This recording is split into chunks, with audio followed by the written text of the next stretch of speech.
Inter makes history after beating AC Milan 5 times on a row. It has never happened before in the history of this competition. Inzaghi has a big win on his hand today. Is all about how they played. They had the tactics and they had the will to do whatever it takes to make sure their manager tactics come into realization. Whereby AC Milan has the talent. AC Milan has the talent, undoubtedly. I've spoken about AC Milan, about their Champions League campaign, about the kind of attacking power they have, the attacking Arsenal they have. I was even tipping them to win the league. But after today, I think I might just rethink about what I said earlier back, because if you see the way they are playing, yes, it's very obvious AC Milan has attackers, very, very good ones.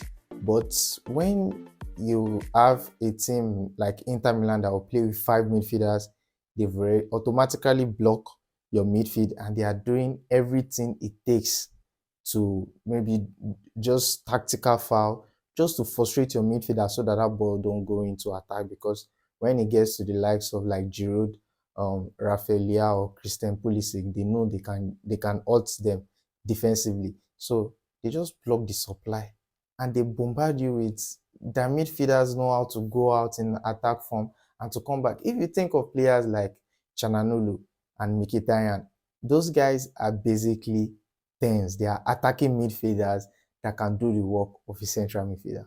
Sure you get. So now they just have fullbacks like Dimarco and Dumfries. This thing is just like the way this Inter team have set up themselves. Even last year Champions League, if you see the way they beat Barca, they have Dimarco and Dumfries. These guys can run for 90 plus minutes without getting tired. They have a player like Barella that is very, very combative. Is a combative midfielder. He has the art. And they have players like Mkhitaryan and Chananulu that can work hard for the team. They know when to attack, they know when to drop back and mark, draw foul, collect yellow card if that's what it takes just to stop an attack. So this team, they are just like a very, very drilled team under Inzaghi, and they know what they want to do. They know when they want to have the ball. If you want a player like Rafaelia, if you want his impact to be obvious in a game, you have to give him the ball almost every time, and from there you can swing the ball down to Giroud or Christian Pulisic. But that was not the case. At the end of the day, Inter Milan was more decisive. They were more clinical with their chances. AC Milan had some great chances too. They had a great spell of possession after the game was 2-1. AC Milan too had a great spell of possession, but it just tells you where this Inter Milan mentality is right now. They are a very, very good game. And before you people start talking about, oh, probably I'm an undercover Inter Milan agent or fan, no, it's nothing like that, because AC Milan and Inter Milan is a team that actually love equally, because of their history. If you see players that have played for them, we have, I don't want to go into the history today, but we have great players that play for AC Milan and Inter Milan. Growing up, if you are a big fan of winning level, you know what I'm talking about. So these teams are historical, amazing. So it's a great thing for me to one day talk about this and to pour out my feelings about this match. Honestly, it was a beautiful watch. It was a beautiful watch. It was one of the most interesting game I won today. But I think um, AC Milan will be very, very disappointed with the result, because this is the biggest win Inter Milan has had against AC Milan since 2010. So this back to the dressing room result for them, beating 5-1 in front of your own fans, is a very, very hard pill to swallow against your sworn enemy. So it's not a good look for the team. It's not a good thing for the team.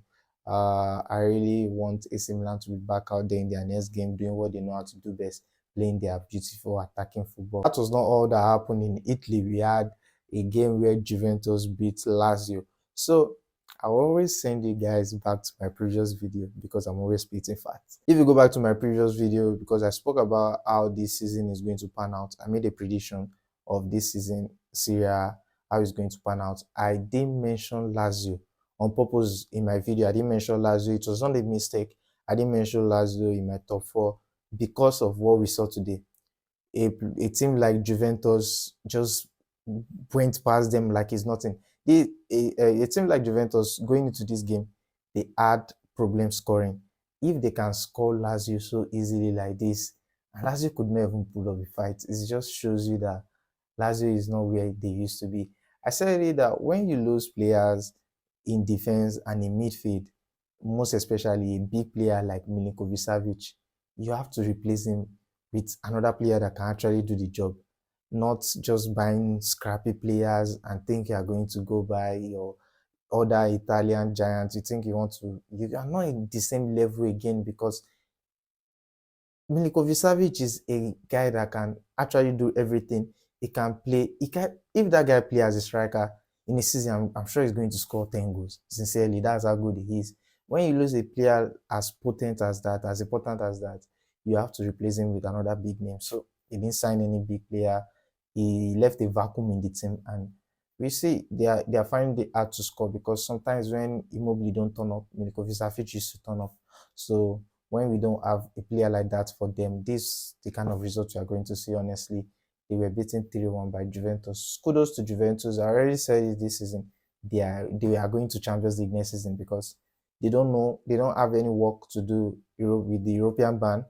They know how to play Seria A very well. So they don't have two jobs. They just turn up every weekend, just playing one game every weekend.